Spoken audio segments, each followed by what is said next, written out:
Now, let's talk about facts. Because as an evidence-based physician, I look at, I put everything under the microscope. I put everything under the magnifying lens, and we say, okay, is this good for me? Is this bad for me? And, we do the same thing with medications. We do the same thing with supplements. We do the same thing with foods. We have to look at the evidence and say, what is the risk-benefit ratio? Everything is about risk-benefit ratio for me. It's not about, oh, I like it because it's just an herb, or, oh, I like it just because it's a plant, or, oh, I like it because it's from the drug company and they tell us it's the latest and greatest thing. I have to look at what is the evidence. So let's start off with this. Kind of shocking, but I want you to remember that this is the black box. What does that mean? That this is the black box. This is the casket. This is something that people can be put in every day. And what that means is that a black box warning is the following. Every time you get a drug, and this is one of my soapboxes for the last 20 years. This is what made me write my book. This is what made me come up with a product called Bosmeric. But when we look at the black box warning, every time you buy a product, over the counter, but more importantly by prescription, because that's when they have to give you the insert. It's also on the over the counter, on the box, and also on their website. That's a little asterisk that tells you to go there. But there's something called a black box warning. Now, not every drug will have a black box warning, but most drugs do now these days, okay? Especially those ones that are for inflammation. Now, what a black box warning is the following, is that in the insert, there's a little bit of a box on the top of the sheet.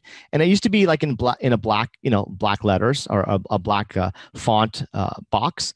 And people used to think, okay, that was just the warning in the black box. But really what the black box warning was hinting about this black box. A lot of people are like, oh, it's a black box. No, they didn't understand. No, the inference was it can put you in this black box. Now, what is a black box warning? So every drug has what they call common reactions. And so if I looked up, say, ibuprofen, which we'll talk about, you can get ringing in the ears, you can get diarrhea, you can get constipation, you can get, stomach pain, you can get heartburn, you can get swelling of the ankles, those kind of things. No one's going to die from those things. They kind of, interfere with your quality of life, but those are common side effects. And every drug can have a common side effect, okay? Then they have serious side effects, and serious side effects are, they call it serious reactions in the insert. Serious reactions means like heart attack or stroke or GI bleed or some kind of blood, some kind of weird or high dangerous aspect, but it's rare. Like allergic reaction of some kind. It's rare. But when the serious reaction starts to occur commonly, then the federal government puts out what they call a black box warning. And so the black box warning is the following. Whatever's in the black box, it means once you take that product, you are accepting that risk. So if you take a small little 2-tablet, for example, drug at the grocery store or at the gas station, I got back pain and driving across America, I got to take this pill of an ibuprofen, for example, or I got to take some kind of medication, or you get the prescription drug from your doctor. Once you open up that package, once you tear the seal, you have accepted the terms and conditions. Just like they're watching the video, there's a little disclaimer, right? There's disclaimers on everything these days, right? But, listening to a video is not going to necessarily kill you, but taking a drug that has a black box warning can. And that's where there's no liability to the pharmaceutical companies. There's no liability to the retailers. There's no liability except for the person who swallowed it. That's what you've accepted. So when we think of non-steroidal anti-inflammatories that we give for inflammation, right? These, sorry about the blurriness of the slide, but when you think of ibuprofen, these are the brand names of ibuprofen here. And you can see naproxen, this is the brand name of naproxen, and then celecoxib, but you can see this by prescription. This is the biggest class of over-the-counter drugs that are used on a daily basis. 1/3 of the population take this daily. You can go to the big box stores and get a 2,000 capsules bottle of this stuff. Right? So we have all this inflammation. People understand inflammation all the time, but we just kind of accepted it. Like, oh, I go home and I take an ibuprofen, I take an Aleve, I take an Advil, I take a Celebrex. There's 30 different types. There's 80 million prescriptions written a year, and then 30 billion over the counter. Actually, it's a little bit higher now in the last 2 years. I need to change that, but 30 billion over the counter non-steroidal anti-inflammatories. Now, what are the dangers of this? Well, one of the things I just want to let people know is that most people take this drug because they have joint pain. I got osteoarthritis, Dr. Pai. I got arthritis. I got back pain, knee pain, shoulder pain. But interesting thing is, it actually is accelerating the damage. So there's wonderful studies. The references are in my book. In fact, my book has not only 400 some odd pages, but has 1,500 references to the research, the publications, and the scientific investigative journals that are showing this information. So it's not conjecture. It's not like, oh, we're anti-pharma. I'm pro-patient, pro-safety, pro-data. I use drugs a lot in my practice. Certain drugs I will use all the time. Certain drugs I wouldn't touch with a 10-foot pole. right? Certain herbs I use for all the time. Certain use herbs I won't touch with the time. You have to use everything evidence-based wise and looking at safety and efficacy first and foremost.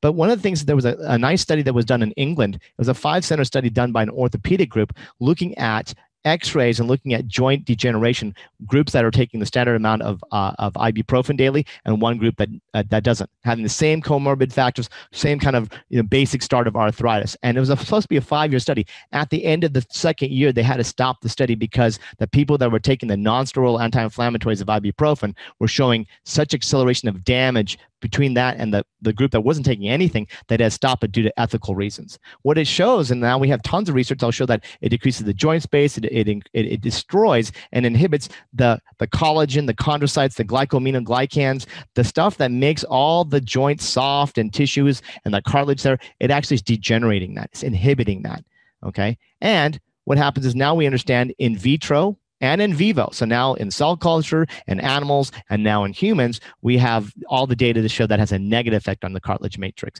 And in fact, it may be accelerating what we're considering the disease that we're using it for. So everybody takes this for their joints, but it's an interesting thing is, and if probably everybody who's listening on this conference today may have the same experience. I had a patient just yesterday I was seeing in the office, and they said the exact same thing. Oh yeah, I was taking, I taken ibuprofen, and I used to take 1 a day, and then I now take 2 a day, and eventually they were taking 2, a couple times a day, and now they said, well, now I switched over to Aleve since it lasts longer, so I take 1 Aleve in the morning, 1 Aleve, and then if I have breakthrough, I take another ibuprofen. So we can see that over time, people are taking more of this. But if it was working, then why wouldn't it just have, stopped the inflammation there? Because we're still eating a pro-inflammatory diet, and some of these drugs that we're using to lower the inflammation are actually causing and contributing to the disease itself.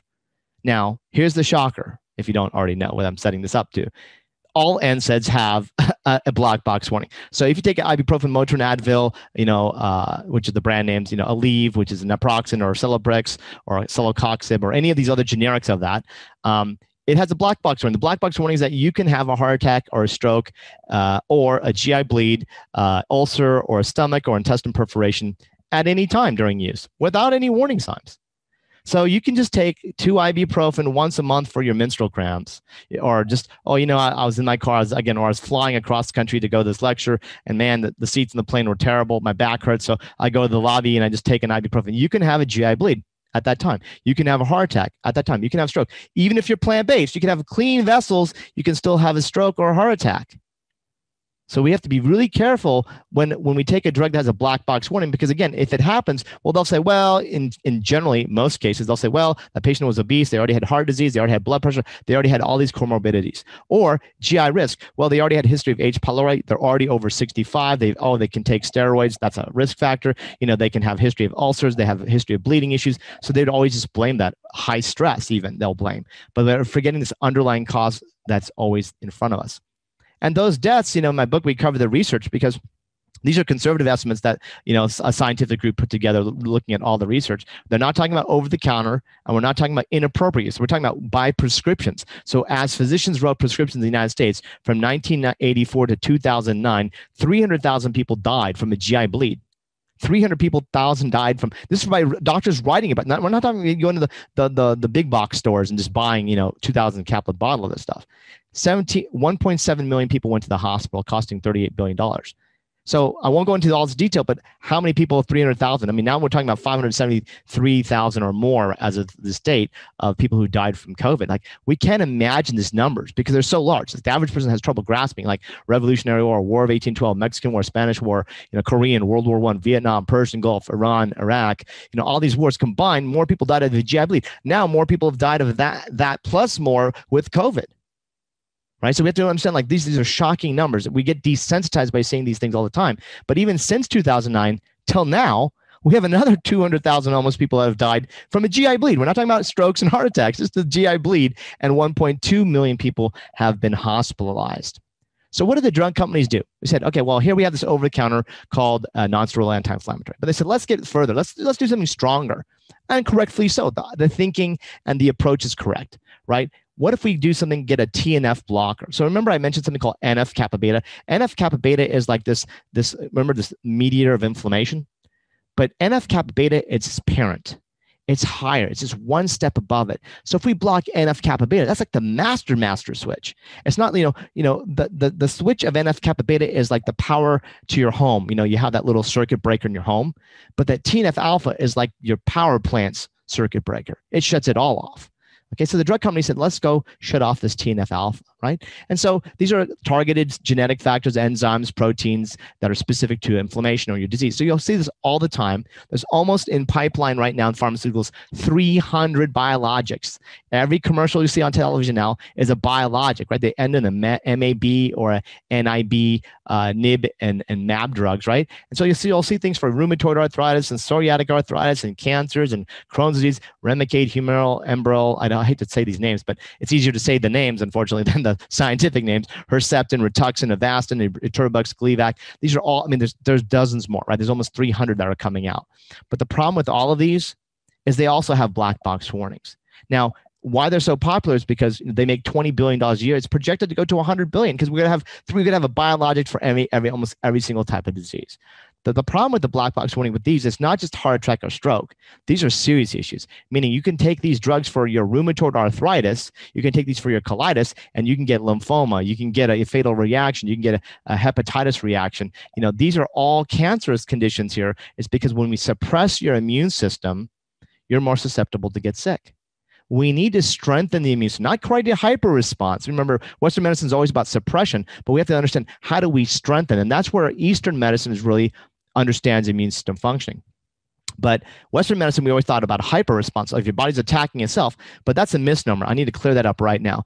Everybody has an autoimmune. Classically we say, well, your body's attacking itself. You have antibodies somewhere, right? You got thyroid antibodies, Hashimoto's. You can have celiac disease. You can have Crohn's disease kind of things. You can have lupus. You can have MS. These are autoimmune conditions. The body's attacking itself.